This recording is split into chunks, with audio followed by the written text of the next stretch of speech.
Everyone rejoice. This movie was amazing. I'm Brock. I'm trying to hold in everything. Me and Mike talked for probably a good 10 minutes before we started recording. And eventually we said we needed to actually say what we wanted to say on camera. So we're here. Ah. Mike. This is going. I'm not gonna lie. This is going to be tough because even after writing a review that'll be up on the site, like later tomorrow or whenever, even after writing that review, I still am trying to process just everything that happened. Let's start off with some of the basics, and then we'll move our way to some of the deeper spoilers. Let's literally start at the top with the opening credits. It's so good. They literally made fun of themselves in the credits. Directed by some talentless asshat. Or what? No, an untalented, no, an overpaid tool. That's what Yes. he calls it. A CGI character. I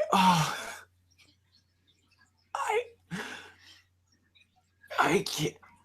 And just the way they compose that, like that freeze frame of the truck getting destroyed. Yeah, it was just perfect. it was so good. The freeze frame, lightly going through all that stuff. I didn't realize how much of this movie was going to be that freeway scene. Yeah, no, that's at least like 75% of the movie. Like that highway. That highway is the life of that film, but it's so good. And just going up to, I didn't think we were going to see him talking with Ajax until a good chunk into this movie. Like, I mean, him in Deadpool costume talking to Ajax. We got to see it in the first like 20 minutes. Yeah. It was so. You know what? I didn't mention this in my written review, but this is something I really like. I like how they framed this movie in a non-linear fashion because one, that helps keep the momentum going. Yeah, if they would have started off with those two meeting, it would not have been as good. Like, yeah. I mean, Vanessa and Ryan, and yeah, but I'm already getting shit right now for giving this movie a 5 out of 5 on Letterboxd because as I've tried to explain, this movie's not perfect, but it's perfect for exactly the criteria it was trying to meet. And what it met was completely servicing the character and completely servicing Ryan Reynolds as like an actor. I said in the review, this movie is this isn't just the best performance that Ryan Reynolds gave. This is Ryan Reynolds' career all wrapped up in one. Mm-hmm. I'm in the same boat as Campia. This is 10 out of 10. And after tomorrow, this might be my favorite superhero movie of all time. I'm not ready to say that just yet, but I am willing to say it's in the conversation. Yeah, it's at the very least in the top 5. This is the superhero movie that I've seen the most passion going into. Robert Downey Jr. can lick Ryan Reynolds' boots for putting as most personality into a character as he did. Not even close.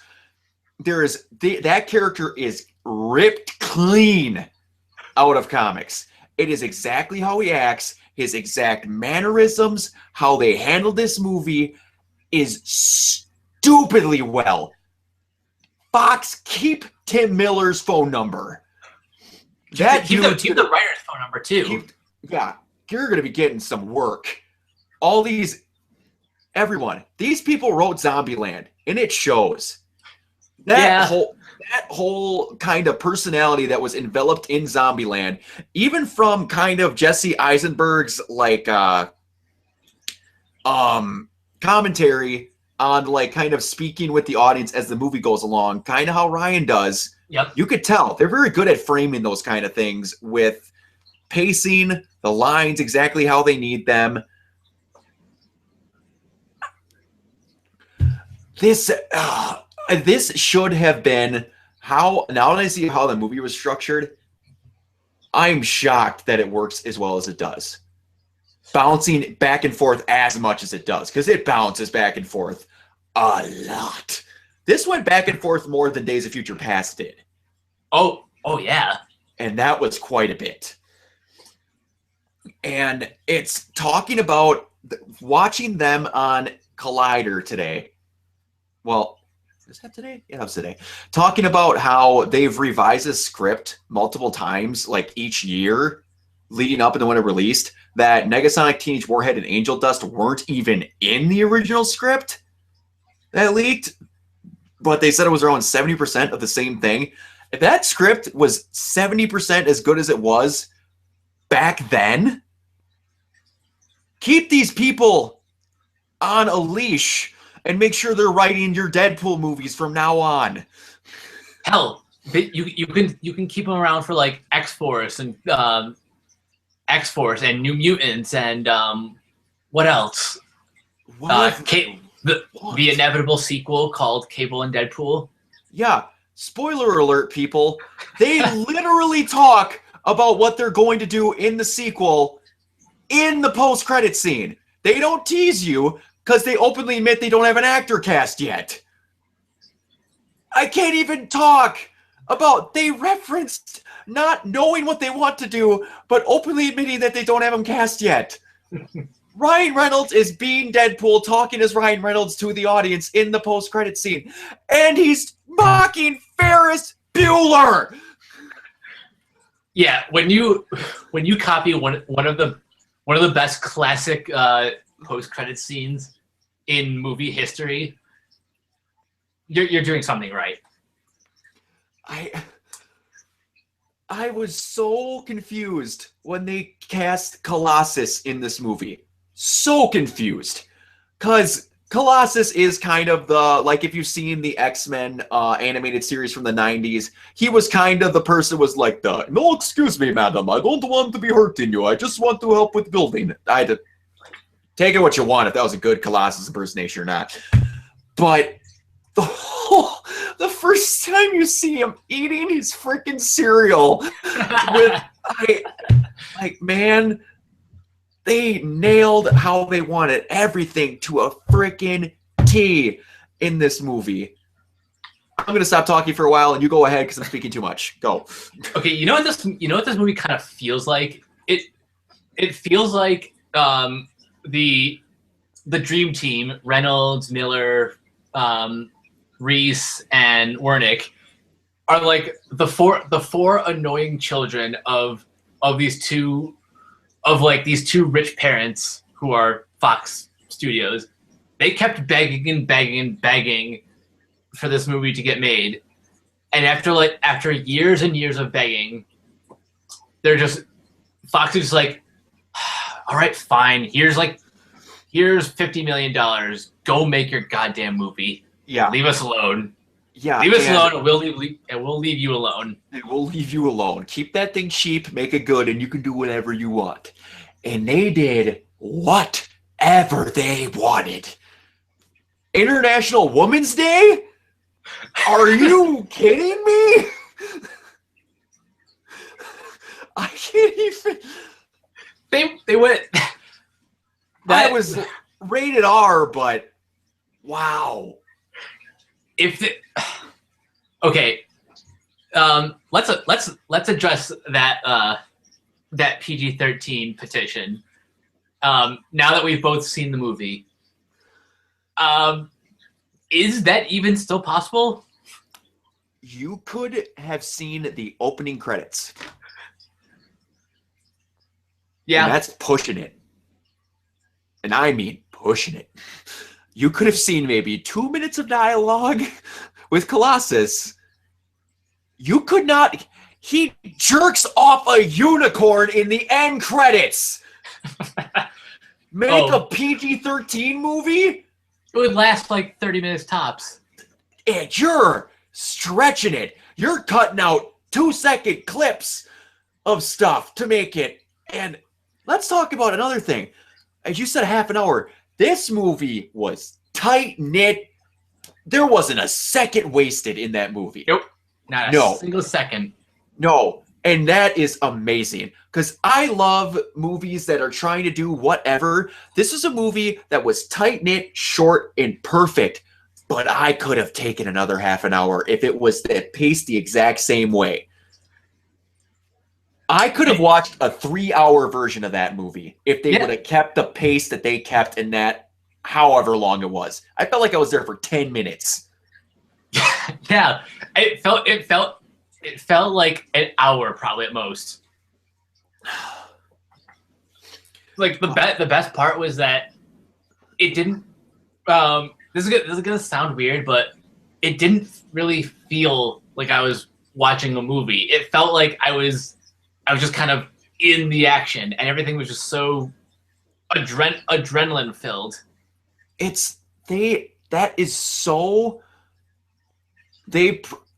They engage the audience in ways I never thought of. In ways that all right, people, let's keep count here.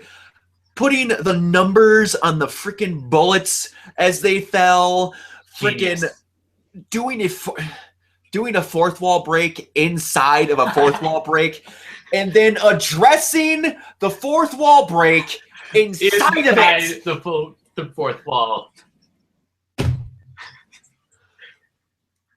And like let's go back again. They talk about this movie was made cheap, and it was making good. Some movies are made better because they're made cheap, because they're forced to do as much as they can with as little as they have.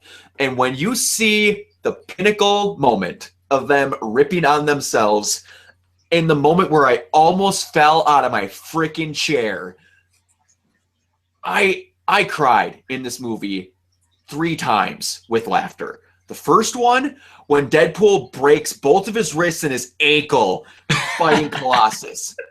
I was dying. Yeah, that was good. Oh, and then when the scene with blind Al with his short, like baby-sized hand. Oh, that had me rolling. Oh, but the one that I take that back. This is the one that I probably cried out the second most, because that one with the broken wrists lasted like 4 minutes long, and I was crying the whole time. When they're about to leave the X Mansion, and he's talking with Negasonic Teenage Warhead, and he goes, this place is pretty big, but I only ever see 2 of you here. It's almost like the studio didn't have enough money to put any more X-Men in it. You could not hear any lines for the next 3 minutes in my theater because everyone was dying. Yeah, that was my theater experience in a nutshell. I probably missed 40% of the jokes because people were still laughing from the heavy hitter. Yep. And that whole scene, going back to that scene where Deadpool is breaking his wrists, they were talking the whole time. I didn't hear a line after he broke his first wrist. Nothing. I'm going to need to rewatch it, like, alone. Yeah. And try and control myself to hear this. And it's just, all right. You want to nail down some favorite moments, because we're going to ramble. Okay, favorite moments. I have a couple. The broken wrist and broken ankle. That was one of them for sure. The first bar scene where we first see Weasel. Mm-hmm. That was another good one. And it was a perfect introduction to Weasel. And then there's, let's see, there are way too many to name right now. How about let's talk about how Deadpool got his name. and how it was scarily close to how he got it in comics. Because when he got it in comics, it was that same exact thing pretty much, except at the Weapon X facility. The whole Deadpool thing was literally the Deadpool casting votes on who was going to die. They just did it at a bar, and that worked so well. A mercenaries bar. It was basically the villain pub from Kishi, but R-rated. Mm-hmm. And the fact that Weasel bets on him to die, like his best friend. Oh yeah, for those who don't know, in the comics, Weasel and Deadpool are supposedly best friends, but they treat each other like dicks. Yeah, and it's him and Bob from Hydra are his two people that he communicates the most. Does his weapons, and Bob from Hydra goes on dumb adventures. Now, I'm pretty sure call him Bob from Hydra. But there's a good minute-long exchange with a random soldier named Bob at the end of that movie. From Jacksonville. Yes! And I lost my mind. I'm like, they got a way around it. They got Bob in the freaking movie. All they had to do was just not mention Hydra, but it's still Bob. Yeah, just the dude he worked with. And it's like going down to how he got his name to they nail character moments. The one that I thought was going to be a 2-second long thing that ended up being 10 minutes of the movie is that freaking cab driver. Oh, I didn't want to mention him in my spoiler review because I too figured like it was just going to be that one scene that you saw in the second trailer. But no, he's like a minor supporting character. He is. He has a storyline in this movie. A cab driver. And both times Deadpool leaves his bag in the cab. Mother. And he had everything loaded down to the freaking like mini piece that he gets off of Weird Al. That Weird Al, Blind Al. And this, I'm trying not to ramble and just think of random moments, but this whole movie was so good. And I hear people, like I have a friend that religiously relies on IGN for movie reviews. I'm sorry, but when you're a gaming outlet and you review movies, my opinion of you drops a little bit. And the one thing, they gave this movie a 7.4 out of 10 for one reason, because they didn't like Ajax. Okay, I enjoyed Ed Skrein as Ajax. I thought he was a fantastic villain, specifically for Deadpool. Yes, but I will play devil's advocate for a minute.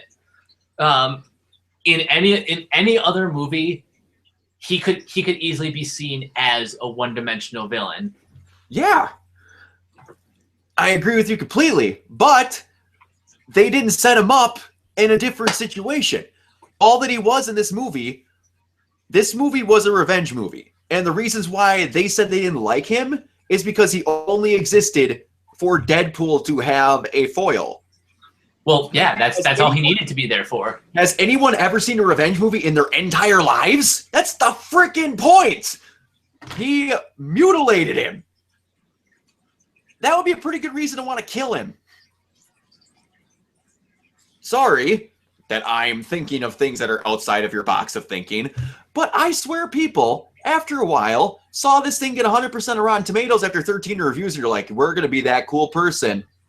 They're going to talk about us. We're going to not think this movie was really good, and we're going to come up with some extremely lame-ass reasons for why it wasn't good. Like, I saw a person write in their review that they did not like this movie because of how juvenile Deadpool was. That's... So you're upset because of accuracy. Really, people? That's just naivety right there. That is Brain malfunction is what that is. I'm not telling everyone has to think. Me and Mike are pretty high on this movie. We think it's pretty good. I think it's a couple steps higher than Mike. I don't know if you're paying attention here. I had to pick between 13 Deadpool shirts of which one I was going to wear today. Been a fan of this character for quite a while. He was born almost on my birth year. And this was a love letter to a comic book character. You could not have tried any closer to nail this character. And like we were saying, this movie wasn't happening without these four people, blood, sweat, and tears for years trying to get this movie made. 11 years to be exact. Yeah. And that was just Ryan. And then he ended up kicking all these guys on board to try and get it done. A not any work under his belt director, and the two people behind Zombieland. Other than the two people behind Zombieland were a good call. Tim Miller didn't know crap about him until this. It was just, this was meant to freaking be. Fun fact. I was looking up a couple things for my written review, and I found out that Deadpool was created the same year that, according to IMDb, Ryan Reynolds' first on-screen credit is both of them are in the year 1991. So it's like these two, the actor and the character, started their career generally around the same time. That's kind of nuts. Yeah, separate. Their careers were separated at birth, and Yes. were reunited in 2016. And everyone, I got a tweet. I tweeted out to Ryan Reynolds before this movie came out. I'll get the picture and I'll put it here about what I wanted if Stan Lee got into the movie. Rhett Reese tweeted me back. I didn't get what he thought what I wanted was a good idea, and I wanted Deadpool to know who Stan Lee was. If Stan Lee makes it to the Deadpool sequel, I think it'll happen. Oh, I hope so. But what we got instead? Stan Lee as a strip club announcer? Everyone exploded when they saw that. Wow. I didn't even think. I was just hoping he'd be in the movie. He's calling out. Oh man, you cannot. Stan Lee has gone on record saying this is his favorite cameo. You cannot buy love, but you can rent it for 30 minutes.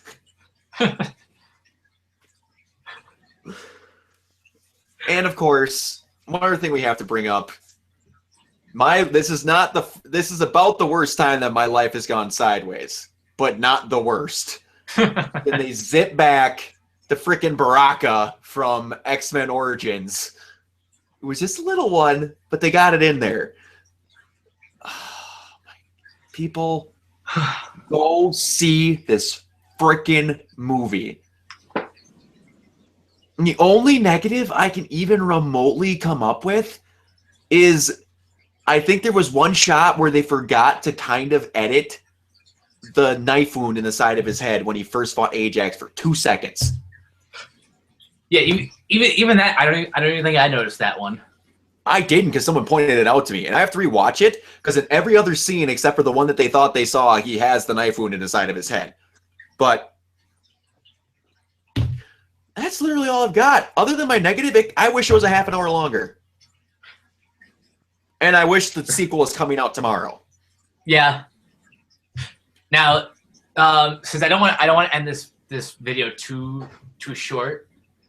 Oh, you talk, man. I've got all the time in the world. Let's talk about let's talk about world building, because that's something that I feel this movie did a spectacular job with. Like, it feels it is it is very much its own movie, with its own rules, its own set of characters, and yet it still feels like it's a part of the grander X-Men universe. Mm-hmm. Definitely.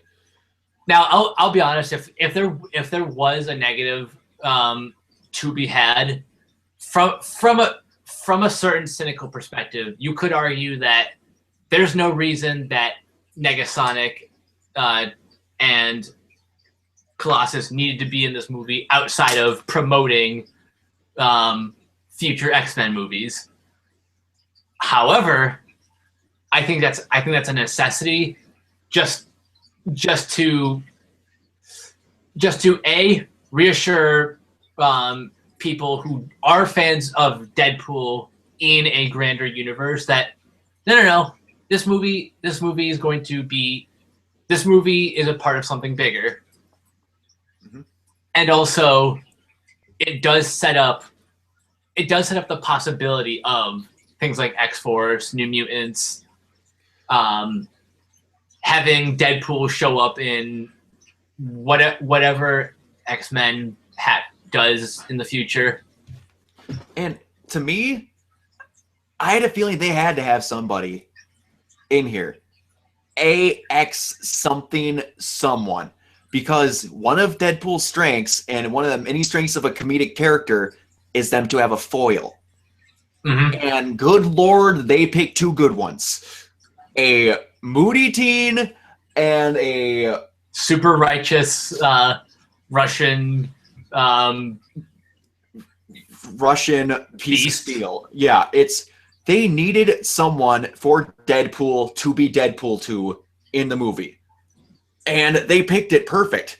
And the way that was the best way to set up anything, they could have done that and had this been a solo movie and I would have been fine.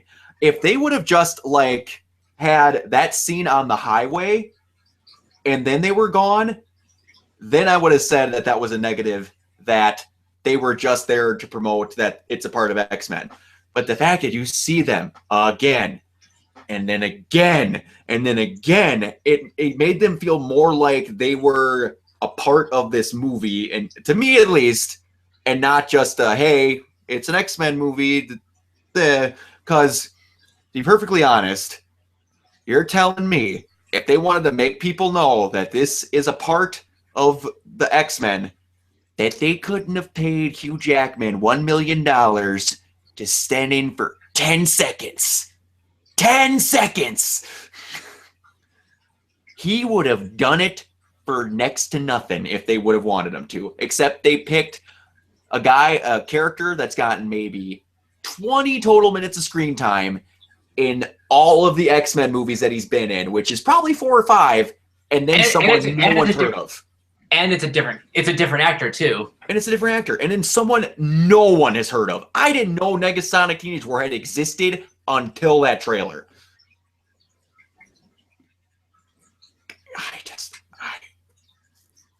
And the fact that they go as far as the showing, well, I don't know if they needed to show the X-Mansion, but that did add quite a bit for comedic value. Mm-hmm. It's anyways, going back to world building, the fact that they show him talking with them multiple times and showing that they have, before this movie, spoken to him in this year-long gap or whatever, that he's been miscreanting with all these people that they could go back and show more flashbacks with, gains a lot. They're probably never going to have the whole the Weapon X thing, because they showed him, like, in Weapon X, you had, like, in comics people, and I'm saying you had, like, Omega Red and this crew of people that were just, like, together, because they were all projects in, I don't know if it's still in, but Weapon X was Department K? I think so. And Wolverine was Weapon X, meaning 10. That's how you got X-23.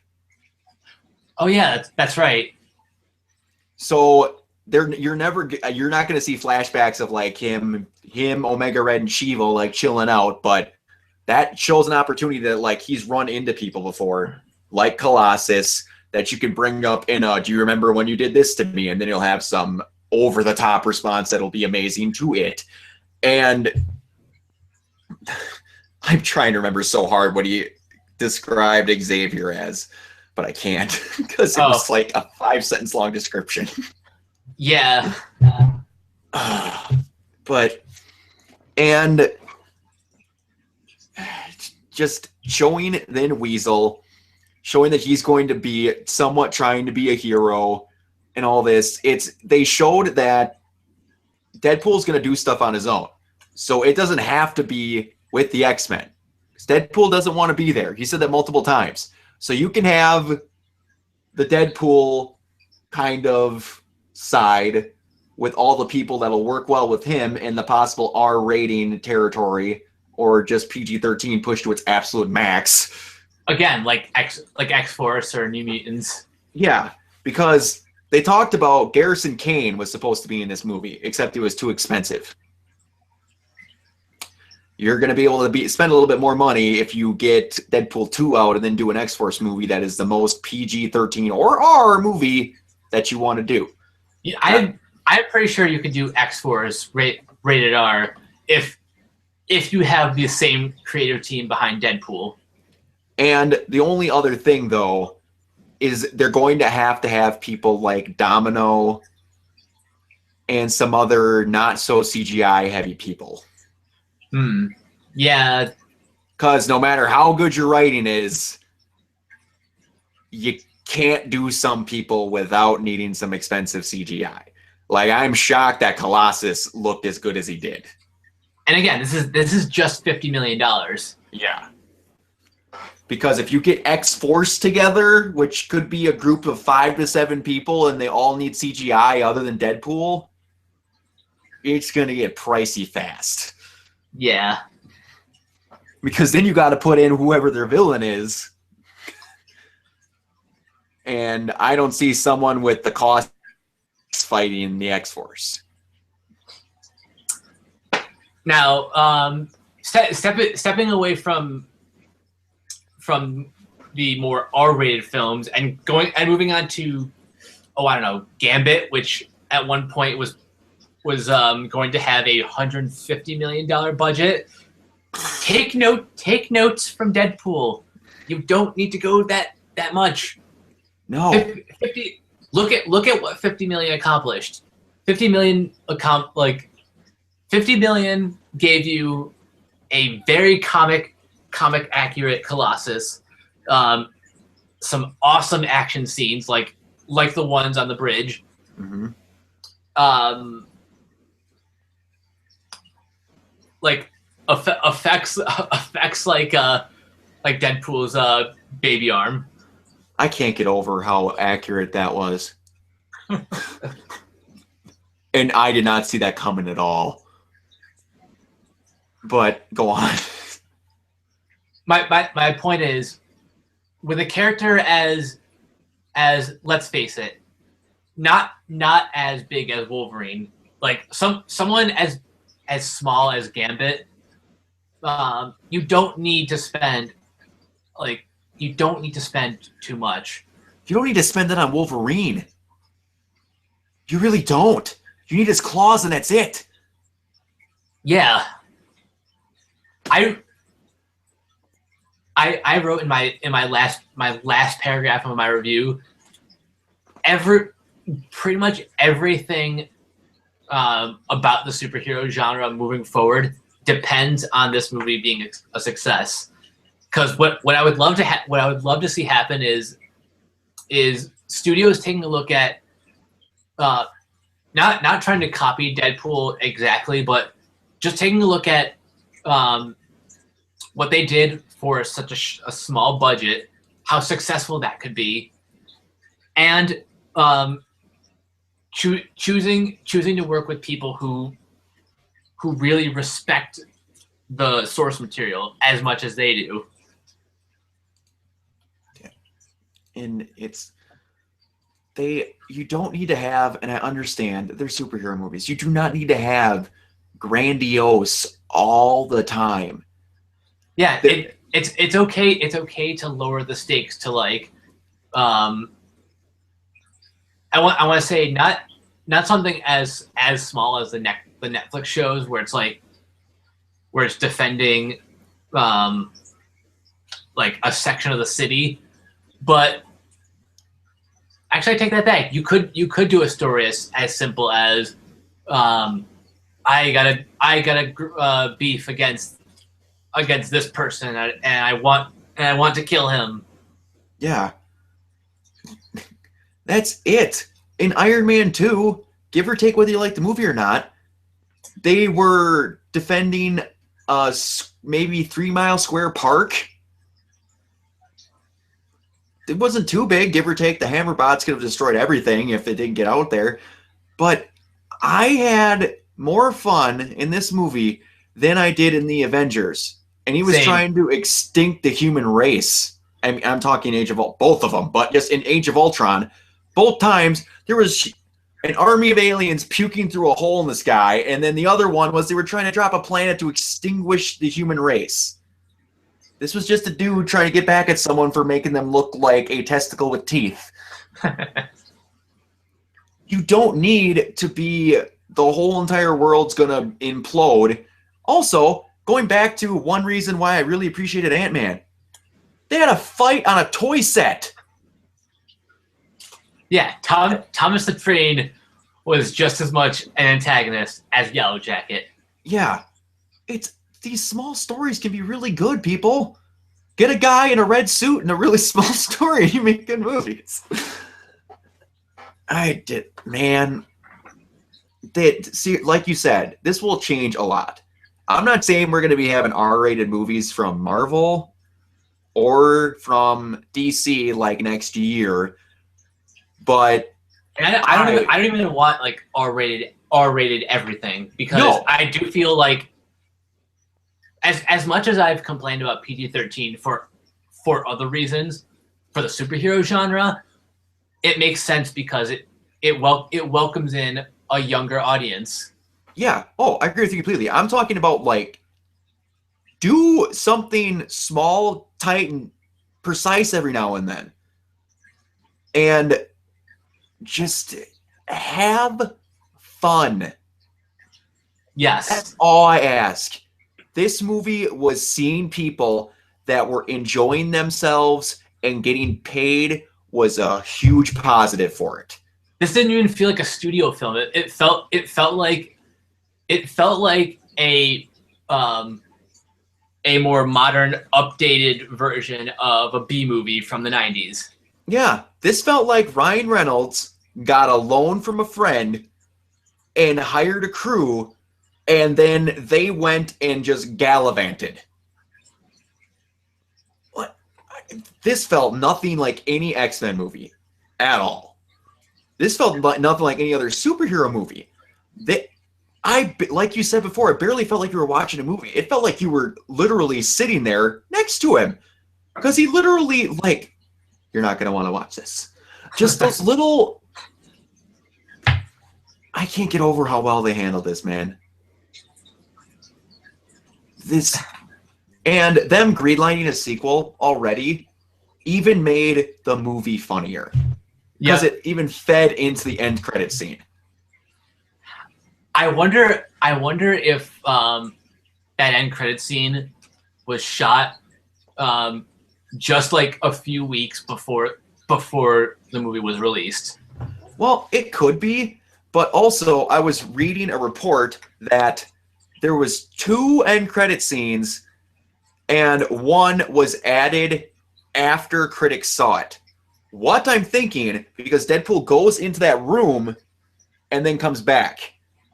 I'm thinking him coming back was the second scene. Was the whole, by the way, Cable's going to be in the sequel. That whole talk was added afterwards. They shot it at the same time, but they just cropped it onto the movie when they sent it to theaters. Because they even had something hidden from the freaking people reviewing it. Yeah, that shows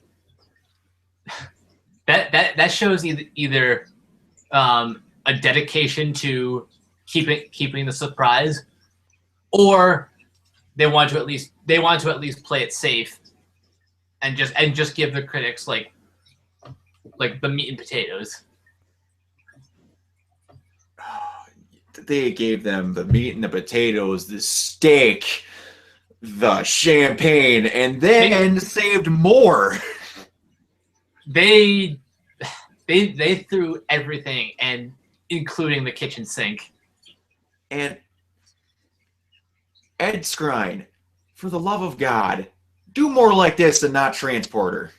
Oh God, I almost couldn't forgive him for Transporter, and then I saw this. I'm like, no, this works. This is good. Like, man, read your scripts better. And Marina Baccarin, that was a stroke of freaking genius casting her. Mm-hmm. Whoever this dude was that played Colossus, I have nothing against Daniel Cudmore. But wow, did that guy do good. And they had such a tiny, tight-knit cast. TJ Miller was casted perfect. Agent Smith, whoever that dude was, I can't remember. But that guy was great. This is the perfect example of an origin movie for a superhero. This is here for me. Batman Begins is right about there. Yeah, I agree. And somewhere either in between or just below it would be Captain America: The First Avenger. Yes. Like I think those three, and maybe the first Spider-Man. Those are like my goal. Oh, I have 5 gold standard origin stories. Big Hero 6. Okay. Now Deadpool, Batman Begins, Captain America: The First Avenger, and yeah, I'll say the Spider-Man. Arguably even Amazing Spider-Man, because they're kind of the same story. Yeah, they switched up this. They didn't do the wrestling thing, obviously, but it still worked. And they did. I want to say wait. When Deadpool was first making his costume, do you think that was kind of an homage to the wrestling scene? Oh, or partially, yeah. They were homaging Spider-Man, because it's one person that his costume gets compared to all the time, where they show it. There was even an animation in the credits where it showed him like holding on to like what looked like a curtain, but it was like a web, yes, and falling off. Can we also the best credits? Opening and closing credits. Opening and closing. It looked like a 5-year-old drew those credits, and it was so good. Like him adding commentary while riding a unicorn, and then like him poking Marina Baccarin's name with the horn of the unicorn, and the score. Oh, Junkie XL. Junkie XL. That theme for Deadpool was so good. I call this Sonic Adrenaline. Sonic Adrenaline.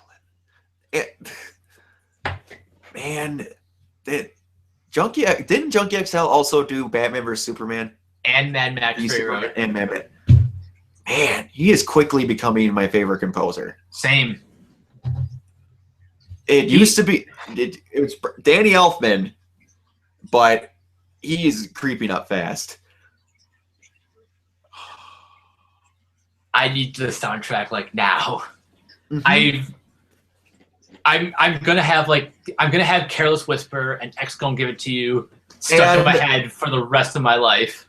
And I was trying so hard to not laugh and listen to that freaking Deadpool rap that was going on. Wait, was that whoever did that rap sounds so familiar. I can't think of the name right now. I know. I thought it was an actual rapper, and I can't think of who the crap did it, but it sounded like another person, just like a little bit higher pitched than what their normal voice is. And when I'm editing this, because I'm going to be watching it tomorrow, again, I have set up a group of 3 to see it with tomorrow, 2 people to see it with on Saturday because we're recording this Thursday, and then another group of 3 to see it with on Sunday. And I can tell you right now, I'm not going to be sick of this movie. Nope. But this is like a Hot Fuzz kind of movie, a Star Wars: The Force Awakens, just in terms of rewatchability. A Big Lebowski. This goes in like that category of movies I will probably never get tired of seeing. Deadpool soundtrack list revealed. Hold on. Deadpool rap by Team Headkick. Okay. That's not who I was expecting, but no, but they sound like, man, I had it in my head when I was watching it. That name sounds very familiar. Well, as we've got a second before we go on any farther, Team Headkick.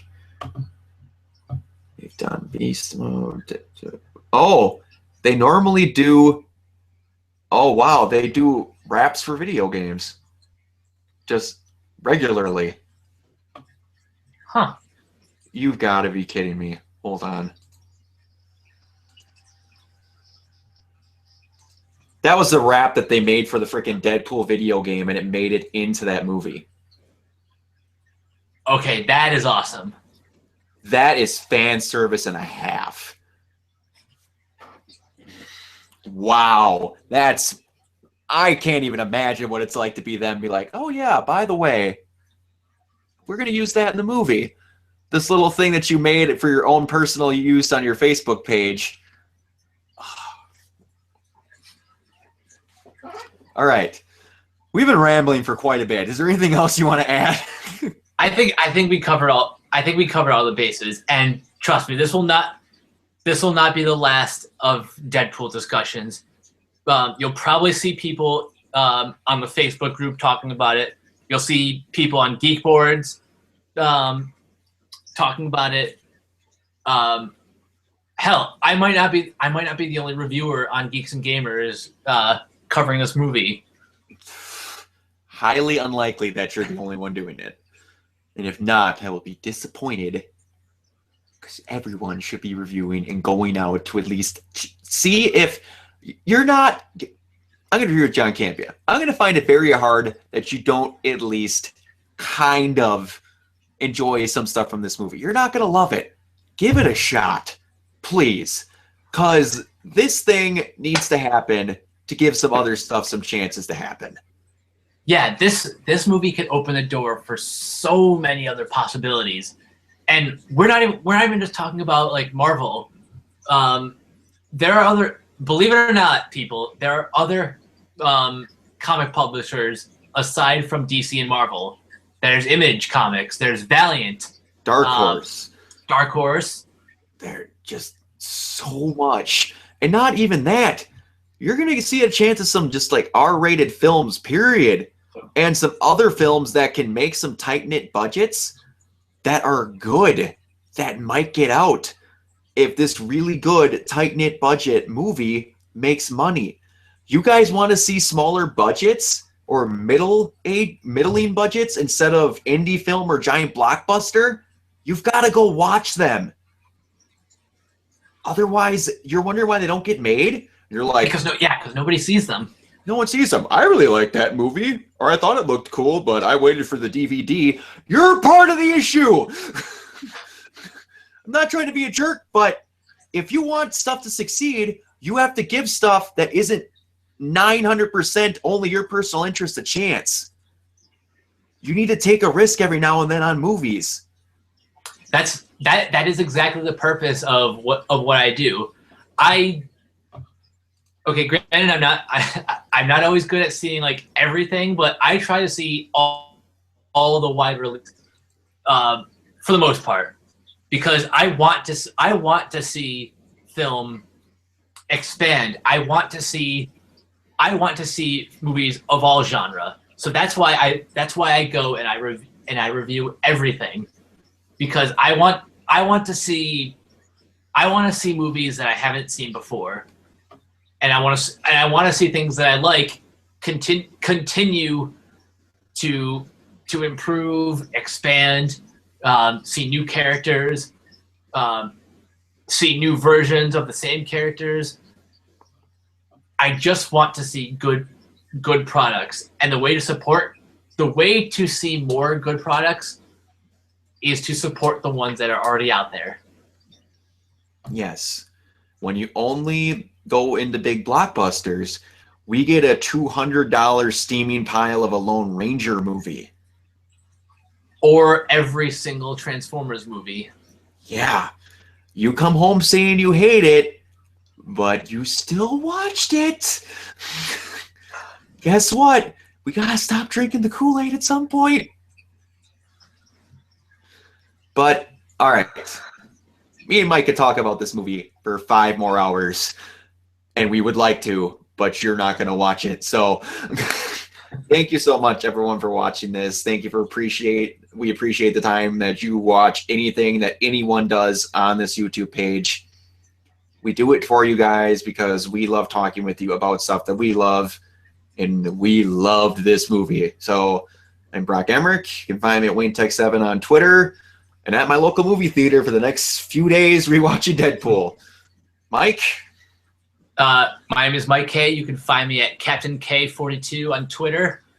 You can find me floating around the Sons and Daughters of Movie Talk group and Geeks and Gamers. And my review will be up. My review will probably be up by the time this video goes up as well on geeksandgamers.com. And 2 things. 1, sign up for geeksandgamers.com and join the Geek Boards. There's a lot of great conversations happening every day, so make sure you check those out and join in the fun. Also, don't forget to subscribe to the Geeks and Gamers YouTube channel, where you can see more content from us, including the Arrowverse After Show, We Are Geek, and a new series that we're doing called Ask an Admin. And not till next year, but I've already talked with Jeremy, and we've got other stuff planned for the channel. We're going to keep growing. Stuff's going to keep on happening. So stay tuned. Catch you guys later.